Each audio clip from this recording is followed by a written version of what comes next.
வணக்கம் தமிழ் பெருங்குடி மக்களே. ஒரு ஆட்சியில் தவறுகளே நடக்காதுன்னு கேட்டால் எல்லா ஆட்சியிலையும் தவறுகள் நடக்கும். ஏன்னா தவறு என்பது இயல்பு, வேண்டுமென்றே செய்யக்கூடியதல்ல. தவறு என்பது இயல்பு. ஆனால் அந்த தவறு நடந்த பிறகு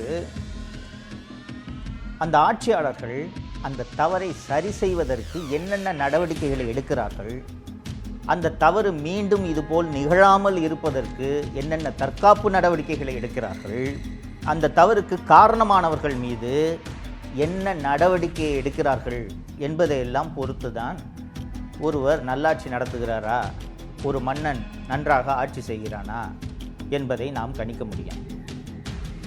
ஒரு மன்னன் எப்படி ஆட்சி செய்ய வேண்டும், ஒரு மன்னனுக்கான இலக்கணம் என்ன, அவன் எப்படிப்பட்ட ஆட்சியை கொடுப்பவனாக இருந்தால் அவன் நல்ல மன்னன் என்று அறியப்படுவான் என்று சிலப்பதிகாரம் முதல் கிரேக்க இலக்கியம் வரை, மாக்கியவெல்லி முதல் பல்வேறு நூல்கள் அறிவுரைகளை சொல்லியிருக்கிறது.